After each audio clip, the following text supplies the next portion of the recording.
அன்பான இறைமக்களே, இன்று Bible reading பிளானின் 241வது நாள். இன்று நாம் சாலமோனின் ஞானம் புஸ்தகத்தை வாசிக்க தொடங்க இருக்கிறோம். சாலமோனின் ஞானம் என்னும் இந்நூல் சாலமோனை பற்றிய சில மறைமுக குறிப்புகளை கொண்டிருந்தாலும் காலத்தாலும் கருத்தாலும் பிந்தியது என்பது உறுதி. பாலஸ்தீனத்துக்கு வெளியே எகிப்து நாட்டு அலெக்சாந்திரியாவில் வாழ்ந்து வந்த ஒரு யூதரால் கிமு 1 நூற்றாண்டின் நடுவில் இது கிரேக்க மொழியில் எழுதப்பட்டிருக்க வேண்டும். இதுவே பழைய ஏற்பாட்டு நூல்களுள் இறுதியாக எழுத்து வடிவம் பெற்றிருக்க வேண்டும் என அறிஞர்கள் கருதுகிறார்கள்.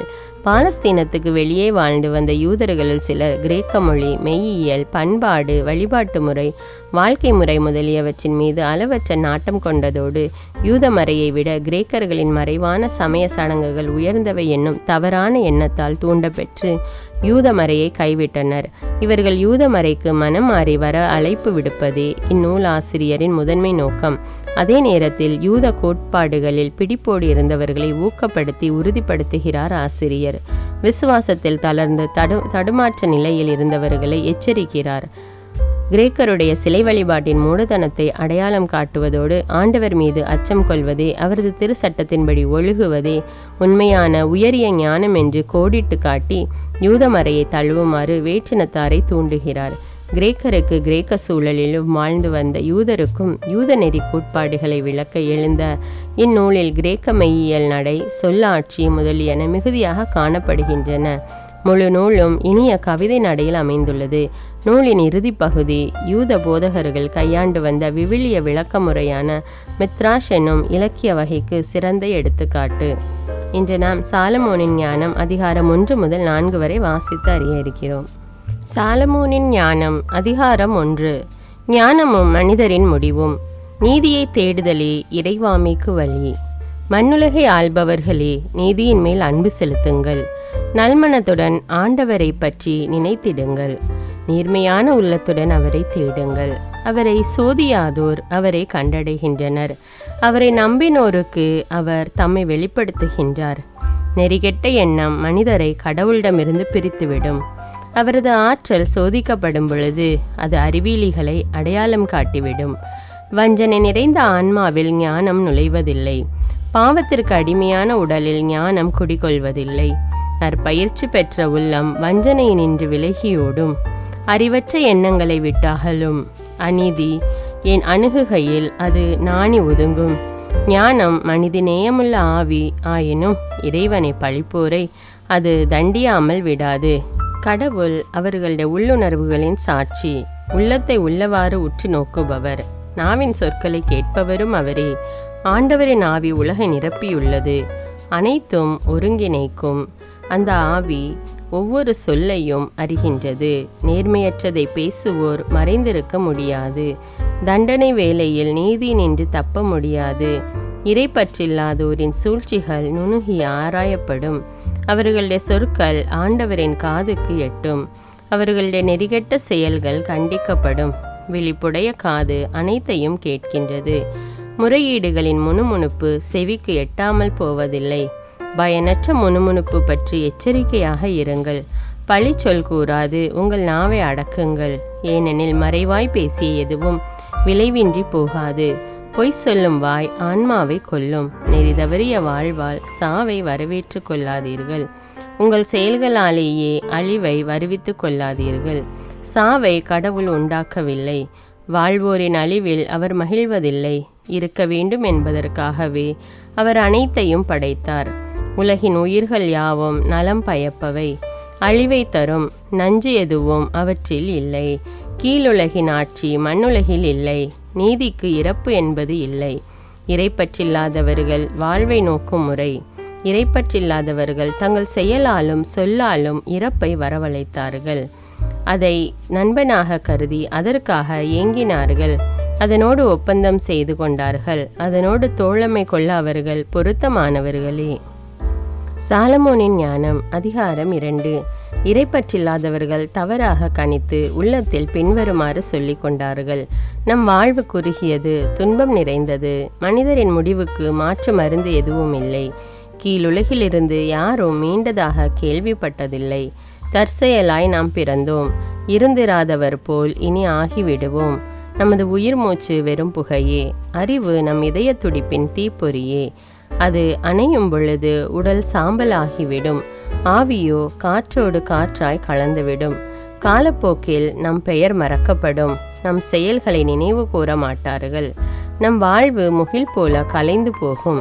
கதிரவனின் ஒளி கதிர்களால் துரத்தப்பட்டு அதன் வெப்பத்தால் தாக்குண்ட மூடு பனி போல சிதறடிக்கப்படும். நம் வாழ்நாள் நிழல் போல கடந்து செல்கின்றது. நமது முடிவுக்கு பின் நாம் மீண்டு வருவதில்லை. ஏனெனில் முடிவு குறிக்கப்பட்ட பின் எவரும் அதிலிருந்து மீள்வதில்லை. எனவே வாருங்கள், இப்போதுள்ள நல்லவற்றை துய்ப்போம். இளமை உணர்வோடு படைப்பு பொருட்களை முழுவதும் பயன்படுத்துவோம். விலை உயர்ந்த திராட்சை மதுவிலும் நறுமண வகைகளிலும் திளைத்திருப்போம். இளவேனிற்கால மலர்களில் எதையும் விட்டு வைக்க மாட்டோம். ரோஜா மலர்களை அவை வாடும் முன் நமக்கு முடியாக சூட்டிக்கொள்வோம். நம் களி ஆட்டங்களில் ஒவ்வொருவரும் பங்கு கொள்ளட்டும். இன்பத்தின் சுவடுகளை எங்கும் விட்டு செல்வோம். இதுவே நம் பங்கு, இதுவே நம் உடைமை. நீதிமான்களாகிய ஏழைகளை ஒடுக்குவோம். கைம்பெண்களையும் ஒடுக்காமல் விடமாட்டோம். நரைத்திரை விழுந்த முதியோரையும் மதிக்க மாட்டோம். நமது வலிமையே நமக்கு நீதி, நமக்கு சட்டம். வலிமையற்றது எதுவும் பயனற்றதே. நீதிமான்களை தாக்க பதுங்கி இருப்போம். ஏனெனில் அவர்கள் நமக்கு தொல்லையாயிருக்கிறார்கள். நம் செயல்களை எதிர்க்கிறார்கள். திருச்சட்டத்திற்கு எதிரான பாவங்களுக்காக நம்மை கண்டிக்கிறார்கள். நற்பயிற்சியை மீறிய குற்றங்களை நம் மீது சுமத்துகிறார்கள். கடவுளை பற்றிய அறிவு தங்களுக்கு உண்டு என அவர்கள் பறைசாற்றுகிறார்கள். ஆண்டவரின் பிள்ளைகள் என தங்களை அழைத்து கொள்கிறார்கள். அவர்களது நடத்தையே நம் எண்ணங்களை கண்டிக்கிறது. அவர்களை பார்ப்பதே நமக்கு துயரமாய் உள்ளது. அவர்களது வாழ்க்கை மற்றவர் வாழ்க்கையினின்று வேறுபட்டது. அவர்களுடைய வழிமுறைகள் மாறுபட்டவை. இழிந்தோர் என நம்மை அவர்கள் எண்ணுகிறார்கள். தூய்மையற்ற பொருளினின்று ஒதுங்கி செல்வது போல நம்முடைய வழிகளினின்று விலகி செல்கிறார்கள். நீதிமான்களின் முடிவு மகிழ்ச்சிக்குரியது என கருதுகிறார்கள். கடவுள் நம் தந்தை என பெருமை பாராட்டுகிறார்கள்.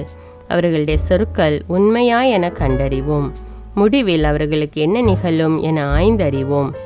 நீதிமான்கள் கடவுளின் மக்கள் என்றார். அவர் அவர்களுக்கு உதவி செய்வார்.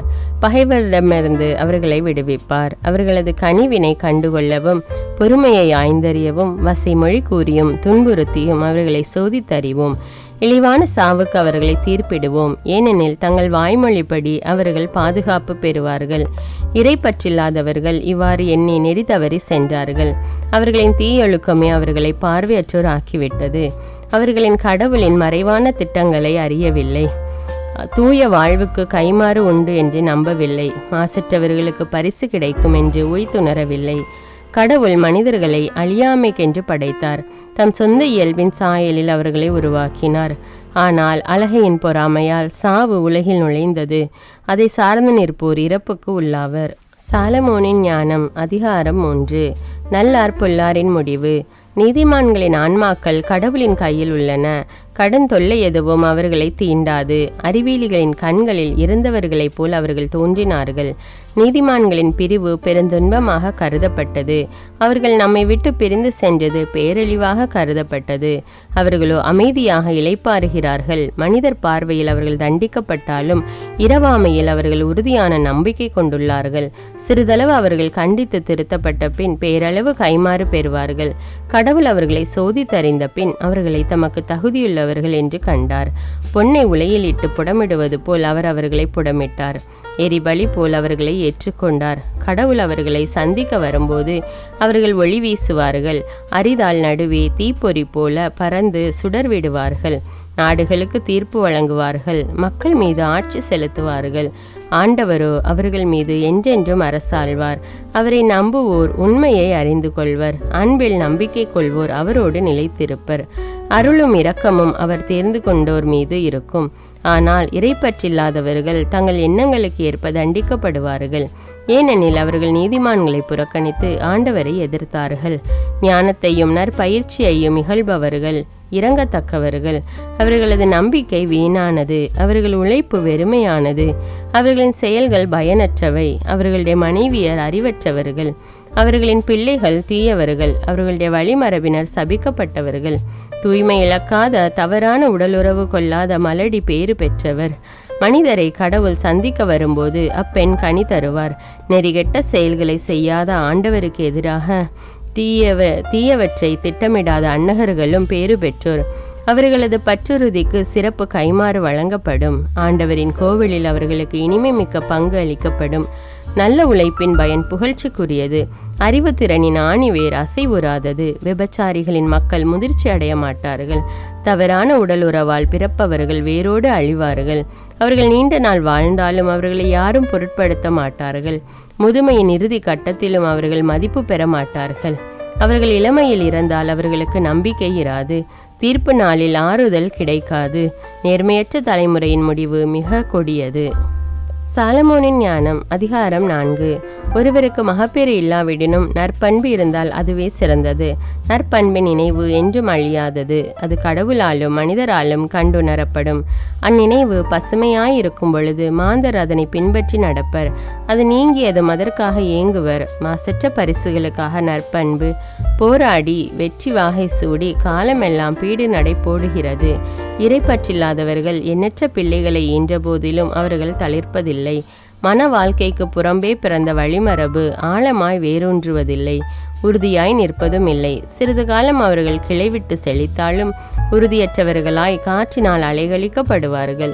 காற்றின் சீற்றத்தால் வேரோடு கலைந்தெறியப்படுவார்கள். அவர்களுடைய கிளைகள் வளர்ச்சி அடையும் முன்பே முறிக்கப்படும்.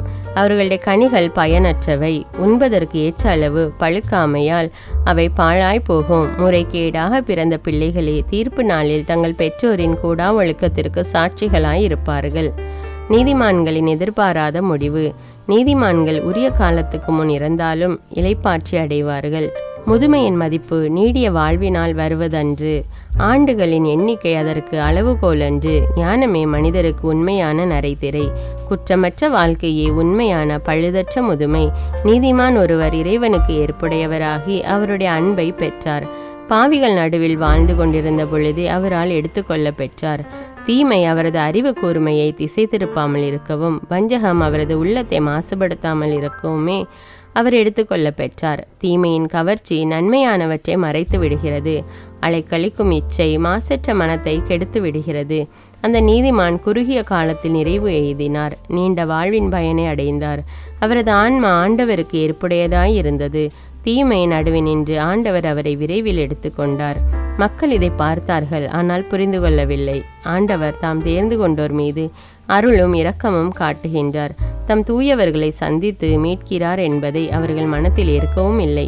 இறந்து போன நீதிமான்கள் உயிர் வாழ்கின்ற இறைப்பற்றில்லாதவர்களை கண்டனம் செய்வார்கள். விரைவில் பக்குவமடைந்த இளைஞர்கள் நீண்ட நாள் வாழும் தீய முதியவர்களை கண்டனம் செய்வார்கள். இறைப்பற்றில்லாதவர்கள் ஞானிகளின் முடிவை காண்பார்கள். ஆனால் ஆண்டவர் அவர்களுக்காக எத்தகைய திட்டம் வகுத்துள்ளார் என்று, எந்த நோக்கத்திற்காக அவர்களுக்கு பாதுகாப்பு அளித்துள்ளார் என்றும் அறிந்து கொள்ள மாட்டார்கள். அவர்கள் ஞானிகளை கண்டு ஏளனம் செய்வார்கள். ஆண்டவர் அவர்களை பார்த்து எள்ளி நகையாடுவார். ஏனெனில் இனி அவர்கள் இழிந்த பிணம் ஆவார்கள். இறந்தோர் நடுவில் என்றென்றும் அருவருப்புக்குரியோர் ஆவார்கள். ஆண்டவர் அவர்களை பேச்சற்று கீழே விழ செய்வார். அடியோடு கலங்க வைப்பார். அவர்கள் முழுவதும் அழித்தொழிக்கப்படுவார்கள். ஆழ்துயரில் மூழ்கடிக்கப்படுவார்கள். அவர்களின் நினைவு கூட மறைந்துவிடும். தீர்ப்பு நாளில் நல்லாரும் பொல்லாரும் இறைப்பற்றில்லாதவர்களின் பாவங்களை கணக்கிடும்போது அவர்கள் நடுங்கி கொண்டு வருவார்கள். அவர்களுடைய நெறிகட்ட செயல்கள் அவர்களுக்கு எதிராக நின்று குற்றம் சாட்டும்.